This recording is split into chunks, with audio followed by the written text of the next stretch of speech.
Selamat datang kembali di sesi telaah mendalam kita. Anda mungkin, nggak nyangka ya, tapi pernah kepikiran nggak sih kalau main video game itu ternyata bisa bikin dokter bedah, katanya 32% lebih jarang bikin kesalahan? Wah, menarik itu. Atau mungkin gimana nasib demokrasi sebuah negara bisa jadi bergantung pada siapa yang ngontrol lini masa media sosial kita. Tentu saja. Hari ini kita bakal coba bedah nih percakapan panjang yang, isinya padat banget antara Joe Rogan dan Elon Musk di episode JRE #2223. Episode yang itu ya. Iya, sumber kita kali ini tuh, topiknya lompat-lompat, tapi seru semua. Mulai dari, ya itu tadi, manfaat kognitif main game yang nggak diduga-duga. Terus alasan sebenarnya dia beli Twitter, yang sekarang jadi X itu, sampai ke pandangan-pandangan Musk yang, ya bisa dibilang kontroversial soal politik AS, kesehatan, bahkan masa depan teknologi. Betul banget. Nah, misi kita di sini kan nyaring intisarinya aja ya. Ambil fakta paling menarik dari obrolan berjam-jam itu. Khusus buat Anda. Biar dapat wawasannya tanpa harus pusing dengerin semuanya. Tepat. Jadi yuk kita mulai kupas satu-satu. Oke, kita mulai dari yang mungkin dianggap sepele dulu kali ya. Video game. Banyak kan yang mikir, main game cuma buang waktu. Tapi Musk ini beda banget pandangannya. Dia bahkan ngaku loh pemain top Diablo. Iya, dia cerita itu. Menurut dia, main game yang susah banget, apalagi di level paling sulit, itu butuh fokus yang, luar biasa tinggi. Fokusnya ya. Betul, dia ngebandingin fokus intens ini, mirip kayak efek tenang waktu kita lakuin bela diri, atau mungkin memanah gitu. Oh, oke. Jadi pas kita harus konsentrasi penuh ke satu hal, pikiran tuh jadi bersih gitu. Nggak ada obrolan lain di kepala. Kayak semacam, pemulihan mental lah. Bener-bener hadir di saat itu. Nah, balik lagi ke dokter bedah tadi. Itu bukan asal ngomong loh ternyata. Ada studinya. Oh ya? Ada data ilmiahnya. Ada. Studi ini nunjukin dokter bedah yang rutin main game itu 32% lebih sedikit bikin kesalahan. Terus 24% lebih cepat kerjanya. Dan skor skill keseluruhannya 26% lebih baik dibanding yang nggak main game. Wow, signifikan itu angkanya? Musk sendiri bilang ini masuk akal banget. Tentu aja. Logikanya kan, game itu ngelatih ketangkasan tangan, koordinasi mata tangan, terus waktu reaksi yang cepat banget. Cepet banget ya? Iya, kadang dalam hitungan 10 milidetik gitu loh, di beberapa game. Nah, skill motorik halus sama refleks super cepat ini, yang diasah di game kompetitif kayak Quake, Oh, dia main Quake juga. dulu dia pemain top dunia katanya. Nah, skill itu ternyata kepake banget di dunia nyata. Bukan cuma buat bedah, tapi ya bisa juga buat ngoperasiin drone militer atau alat canggih lain. Kemampuan main game bisa jadi indikator ketangkasan manual seseorang. Malah, Mas cerita dia pakai performa main game, kayak Diablo itu, buat ngukur ketajaman mentalnya sendiri. Oh, gimana tuh caranya? Jadi kalau dia lagi coba pecahin rekor waktu mainnya terus hasilnya jelek, nah dia tahu tuh, wah ini lagi capek nih, atau otaknya lagi nggak optimal. Haha, kayak semacam indikator pribadi ya. Mirip kayak Joe Rogan yang pakai latihan fisik buat ngukur kondisi badannya. Ini kayak kalibrasi mental gitu, dapat feedback langsung. Menarik, menarik. Nah, dari fokus individu di game, obrolan mereka geser nih ke fokus dan kontrol yang skalanya jauh lebih gede. Kontrol informasi dan kebebasan bicara. Terutama soal X alias Twitter dulu. Topik panas ini. Mas ngejelasin alasan mendasarnya kenapa dia beli perusahaan itu. Dia merasa makin resah aja ngelihat Senson yang menurut dia makin meningkat. Nah, pemicu utamanya, ini menurut cerita Musk ya, itu keputusan Twitter lama buat ngeblokir akun Presiden AS waktu itu, Donald Trump. Padahal waktu itu... Padahal, menurut Musk, waktu itu Trump justru ngeluarin pernyataan minta pendukungnya tenang, nggak usah pakai kekerasan atau ngerusak. Nah, buat Musk, pemblokiran ini tuh momen krusial banget. Kayak, ini persimpangan jalan takdir yang ngancam prinsip kebebasan bicara. Terus ini nyambung ke yang namanya Twitter Files itu ya? Apa sih temuan utama yang dia soroti dari situ? Iya, jadi Musk mengklaim, Twitter Files ini kan bocoran komunikasi internal Twitter lama ya. Nah, itu nunjukin adanya campur tangan pemerintah yang signifikan. Dia bilang, Twitter lama tuh bukan cuma nurut, tapi malah nyambut intervensi ini. Contohnya gimana? Salah satu contoh spesifiknya, ada portal khusus buat FBI di dalam sistem Twitter, di mana pesan antara Twitter sama FBI ini bakal kehapus otomatis setelah 2 minggu. Wah! Praktek ini, menurut Musk, jelas ngelanggar FOIA, Freedom of Information Act, di AS. Terus dia juga nuduh Twitter lama neken cerita soal laptop Hunter Biden atas permintaan komunitas intelligence. Malah, katanya dapat bayaran jutaan dolar dari pemerintah buat kompensasi waktu mereka ngelakuin sensor itu. Gitu ya ceritanya menurut dia. Nah, setelah dia ambil alih jadi X, kan nggak langsung mulus juga. Ada boikot pengiklan besar-besaran. Gimana Musk ngelihatnya? Iya, dia klaim boikot itu diorganisir secara sistematis sama beberapa LSM sayap kiri. Dia nyebut contoh Center for Countering Digital Hate, yang dia bilang organisasi penipu gitu. Musk berpendapat, narasi umum yang bilang nilai X anjlok drastis pasca akuisisi ini seringkali ngabaikan dampak boikot ini. Plus, dia juga ngaku sih, harga akuisisi awal yang 44 miliar dolar itu emang udah ketinggian dari awal. Oke, pembicaraan ini juga nyentuh kritik tajam Musk ke apa yang dia sebut hoax politik dan bias media mainstream. Bisa kasih contohnya? Bisa. Jadi Musk nuduh Partai Demokrat dan banyak media lama itu berulang kali nyebarin narasi yang menurut dia keliru dan udah kebantah. Dia kasih contoh beberapa kasus, soal kutipan Fine People Trump terkait Charlottesville yang dipelintir, terus klaim Trump mau eksekusi Liz Cheney. Padahal konteksnya beda ya? Iya, konteksnya beda. Soal pengalaman perang katanya. Terus ada juga perbandingan rally Trump di Madison Square Garden sama rally Nazi tahun 30-an. Nah, menurut dia, media-media ini sering gerak barengan, nyebarin narasi yang sama kayak dari satu kepala aja, tanpa verifikasi mendalam. Nah, sebagai kontrasnya, gimana X coba ngatasin masalah misinformasi ini? Apa pendekatannya? Pendekatan X yang dijelasin Musk itu lebih ke transparansi dan partisipasi pengguna. Fitur andalannya kan Community Notes. Oh iya, Community Notes. Itu sistem di mana kontributor dari latar belakang ideologi beda-beda bisa nambahin konteks atau koreksi ke sebuah postingan. Nah catatannya, ini cuma bakal muncul kalau disetujui sama orang-orang dari spektrum politik yang beda juga. Jadi ada semacam check and balance dari pengguna ya? Betul. Dan penting nih, software sama data Community Notes ini sifatnya open source. Jadi siapapun bisa ngecek cara kerjanya, bisa replikasi hasilnya. Sistem ini dirancang buat ngecek fakta semua orang, termasuk Musk sendiri katanya. Selain itu, X juga ngedorong pengguna buat lihat langsung ke sumber primernya. Video asli, kutipan langsung, itu cara terbaik lawan narasi yang dipelintir, menurut dia. Rogan sendiri nambahin pengalamannya. Wawancaranya sama Trump ditonton jutaan per jam, tapi kok nggak pernah trending di YouTube. Dia anggap itu aneh. Oke. Terus diskusinya nyentuh juga ke dasar hukumnya, amandemen pertama Konstitusi AS soal kebebasan bicara. Musk ngelihatnya sebagai benteng fundamental demokrasi lawan potensi tirani. Argumennya gimana? Dia bilang, para pendiri AS itu naruh kebebasan bicara di nomor 1 karena mereka baru aja lolos dari rezim di mana ngomong pendapat aja bisa bahaya. Pandangan ini kontras sama beberapa tokoh politik sekarang yang menurut Musk malah ngelihat amandemen pertama sebagai hambatan buat ngelawan disinformasi. Ada kekhawatiran lain juga. Iya, dia khawatir juga soal laporan ribuan penangkapan di Inggris terkait postingan medsos yang dianggap mendorong kekerasan. Padahal seringkali nggak ada bukti sebab akibat yang jelas katanya. Wah, kompleks ya isu kebebasan bicara ini. Ngomong-ngomong soal masa depan demokrasi, Musk ngeluarin pandangan yang, kuat banget dan kontroversial. Katanya pemilu AS sekarang ini bisa jadi kesempatan terakhir buat nyelamatin demokrasi di sana. Iya, ini klaim yang berat banget. Perlu digarisbawahi, ini klaimnya Musk ya. Oke, gimana argumen dia? Jadi argumennya gini, dia nuduh pemerintahan Demokrat sekarang ini sengaja memfasilitasi masuknya imigran gak berdokumen dalam jumlah masif, terutama ke swing states. Swing states, negara bagian yang suaranya tipis itu ya? Betul. Yang sering jadi penentu hasil pemilu nasional ya. Nah, Musk nuktip data dari Homeland Security AS sendiri yang nunjukin peningkatan jumlah pertemuan dengan imigran di perbatasan itu naik ratusan persen, bahkan 700% di beberapa negara bagian kunci. Terus tujuan dibalik ini apa menurut tuduhan Musk? Tujuannya, ini klaim Musk lagi ya, itu buat ngubah peta politik secara permanen.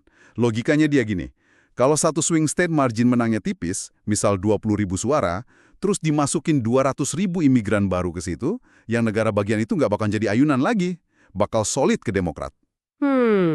Kalau ini terjadi di beberapa swing states kunci, ya secara efektif bakal tercipta sistem satu partai di tingkat nasional. Dia nyontohin California, yang menurut dia makin ngelarang penggunaan KTP pemilih voter ID, yang dia klaim malah memfasilitasi kecurangan dan lawan keinginan mayoritas pemilih. Dia ada perbandingan historis juga. Ada. Dia bandingin situasi sekarang sama dampak amnesti imigran di era Presiden Reagan tahun 80-an. Menurut dia, amnesti itu secara permanen ngubah California jadi dominan Demokrat, biru, kecuali pas masanya Arnold Schwarzenegger sebentar. Prediksinya gimana ke depan? Prediksinya, kalau Demokrat menang pemilu sekarang, mereka bakal ngasih status legal ke jutaan imigran yang baru masuk ini. Yang kemudian, katanya, bakal cenderung milih Demokrat. Nah, ini bakal ngunci kemenangan Demokrat di masa depan. Bikin seluruh AS kayak California sekarang. Gak ada jalan keluar lagi buat yang gak setuju. Wow, itu pandangan yang cukup spesifik ya? Iya, dan satu poin menarik lagi, dia bilang, kenapa kok pihak kiri cenderung hindari debat soal angka-angka imigrasi ini? Klaim Musk, karena makin data pemerintah, Homeland Security itu digali, makin kelihatan pola yang dukung argumennya. Dia juga nyebut soal aplikasi CBP One. Aplikasi apa itu? Awalnya buat ngelacak barang bea cukai, tapi sekarang katanya dipakai buat ngejadwalin kedatangan pencari suaka yang terbang langsung ke negara bagian AS, bukan cuma yang lewat perbatasan darat. Logika lanjutannya, pendatang baru ini terus bakal bergantung sama kebijakan Demokrat buat dapat tunjangan dan izin tinggal. Sekali lagi, ini analisis dan klaim Musk di percakapan itu ya. Oke. Kita catat itu sebagai pandangannya dia. Nah, kita geser sedikit dari politik dan sosial yang berat ini. Mereka juga ngobrolin soal yang lebih personal. Kesehatan, diet, sama pandangan soal obat-obatan. Apa aja tuh yang dibahas? Ada beberapa poin menarik nih. Misalnya soal kreatin. Biasanya kan dikenal buat suplemen fitness ya. Iya, buat otot. Nah, tapi disebut juga sebagai nootropik, peningkat fungsi kognitif. Musk bilang efektif banget buat jaga performa mental, apalagi kalau lagi kurang tidur. Oh, baru tahu aku. Terus soal dietnya? Dia cerita soal sarapan favoritnya, steak dan telur. Dianggapnya power up, ngasih energi stabil, beda katanya sama sarapan karbohidrat yang sering bikin crash, energinya turun drastis gitu habis makan. Menarik. Terus, gimana soal isu yang lebih gede kayak hubungan makan daging sama perubahan iklim? Ini kan sering banget jadi debat. Nah, di sini Musk sikapnya tegas banget. Dia nolak mentah-mentah gagasan kalau ngurangin makan daging, terutama sapi, bakal ngasih dampak signifikan ke perubahan iklim. Oh ya, kenapa? Dia bilang argumen itu nggak relevan secara kuantitatif, nggak terukur dampaknya. Malah dia bilang itu omong kosong dan propaganda. Dia curiga ini didorong kepentingan industri daging nabati atau alasan ideologis aja. Ada hitungannya. Menurut hitungannya dia, kalaupun semua manusia berhenti makan steak, penurunan CO2 di atmosfer nggak bakal kedeteksi. Solusinya, dia nyinggung soal pertanian regeneratif. Oke, terus soal obat-obatan, legal maupun ilegal? Pengalamannya soal opioid misalnya, dia cerita itu personal ya. Buat dia, obat pereda nyeri kuat itu nggak bikin nagih, malah cuma bikin gatel dan nggak nyaman. Adderall? Obat buat ADHD itu ya? Iya, dia sebut itu amfetamin dosis rendah. Katanya kalau dosisnya ketinggian bisa bikin marah. Nah, dia kritik sistem regulasi yang ngelarang obat yang potensi manfaatnya gede. Contohnya? Kayak MDMA atau psilocybin buat ngobatin PTSD atau kecanduan. Dia nyebut terapi ibogaine di Meksiko buat veteran perang yang hasilnya bagus. Sementara obat legal lain kayak alkohol atau Adderall dosis tinggi malah bisa bahaya. Dia ada cara unik buat nilai obat nggak? Ada. Dia ngusulin tes sederhana, subjektif sih. Bisa nggak kamu jujur ngelengkapin kalimat, nama obat bikin aku jadi orang yang lebih baik? Menarik juga. Dia berpendapat, kalau buat LSD atau psilocybin, mungkin ada yang bisa jawab ya. Tapi kalau metamfetamin atau kokain, hampir pasti jawabannya enggak. Lebih jauh lagi, dia nyambungin pelarangan narkoba secara umum, itu malah bikin kartel makin kuat, terus muncul zat bahaya kayak fentanyl, karena nggak ada kontrol kualitas di pasar gelap. Oke, selain topik-topik utama tadi, ada juga cerita-cerita sampingan yang menarik ya, kayak kilas balik masa lalu mereka. Benar. Ternyata, pas kuliah dulu, Musk itu pemain Quake kelas dunia. Sampai-sampai semester akhirnya, dia lebih banyak main Quake daripada kuliah katanya. Haha, serius? Iya. Dan lucunya, Joe Rogan juga ngaku pernah kecanduan game yang sama dulu. Sampai rela pasang koneksi internet T1 yang mahal di rumahnya, cuma buat main. Wah, sama-sama gamer ternyata. Ada lagi? Ada juga komentar Musk soal golf. Katanya terlalu lambat buat dia. Tapi dia hargai sih aspek sosialnya. kumpul bareng teman di luar ruangan. Terus soal masalah hukum SpaceX, sempat dibahas juga. Iya, dibahas sekilas gugatan DOJ, Departemen Kehakiman AS, ke SpaceX soal perekrutan pencari suaka. Mas gambarin ini kayak dilema hukum yang sengaja dibikin. Maksudnya? Jadi, di satu sisi ada aturan ITAR soal ekspor teknologi pertahanan yang ngelarang SpaceX sebagai perusahaan roket canggih buat pekerjakan non-warga negara AS atau non-residen permanen. Takut teknologi sensitif bocor ke negara lawan. Oke. Nah, di sisi lain, ada UU anti-diskriminasi berdasarkan status suaka. DOJ nuntut SpaceX atas dasar diskriminasi. Padahal kata Musk, kalau dia pekerjakan mereka malah ngelanggar ITAR. Jadi serba salah ya? Iya, dia bandingin sama kutipan Kepala Polisi Rahasia Stalin, Beria. Tunjukin orangnya, saya bakal tunjukin kejahatannya. Maksudnya, targetnya ditentuin dulu, baru dicari-cari kesalahannya. Terus ada cerita soal John McAfee dan tupai? Kok tupai? Betul. Ada cerita soal John McAfee, si pembuat antivirus yang hidupnya penuh drama itu. Rogan pernah wawancara dia pas lagi buron. Salah satu cerita yang dikutip, ada reporter yang ketakutan setengah mati pas McAfee main Russian roulette di depannya. Nodor pistol ke kepalanya sendiri, narik pelatuk kosong beberapa kali, baru nembak ke lantai. Gila. Terus tupainya? Nah, ada juga insiden aneh di New York. Seekor tupai peliharaan namanya Peanut disita sama otoritas negara bagian terus dibunuh. Mas ngelihat kasus ini sebagai contoh tindakan pemerintah yang berlebihan dan gak proporsional. Apalagi kalau dibandingin sama penanganan pelaku kejahatan kekerasan yang kadang lebih ringan.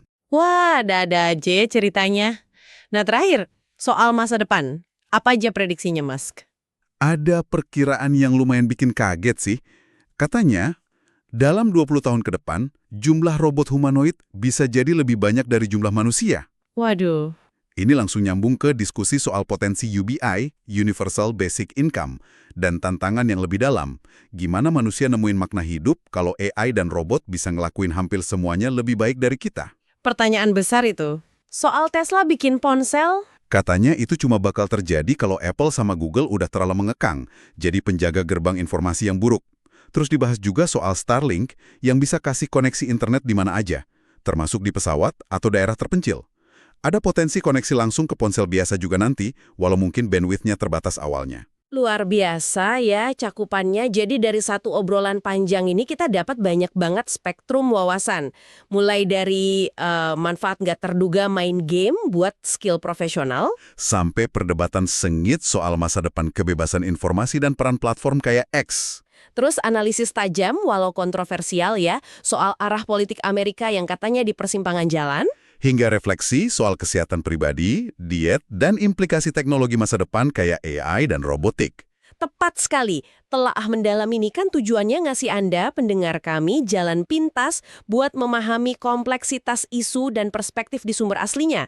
GRI #223 itu. Bukan cuma ringkasan poin per poin ya. Bukan, tapi saripati pemikiran dan perdebatannya, biar bisa nangkep gagasan kunci dan nuansanya tanpa harus dengerin berjam-jam. Nah, sebagai penutup nih, kami mau tinggalin satu pertanyaan buat Anda renungkan. Pertanyaan ini muncul dari diskusi tadi, tapi kayaknya belum ada jawaban pastinya. Apa tuh pertanyaannya? Gini, mengingat potensi AI yang makin canggih buat bikin disinformasi dalam skala masif, dan dengan tingkat keyakinan yang tinggi banget, gimana caranya mekanisme verifikasi kayak community notes di X atau sistem lain yang mirip bisa beradaptasi ke depannya? Iya ya. Gimana kita bisa efektif ngecek kebenaran konten yang dibikin AI itu sendiri? Apalagi kalau AI makin jago niru gaya komunikasi manusia, makin susah dibedain sama konten asli buatan manusia. Wah, itu tantangan besar banget buat dipikirkan ke depan. Betul.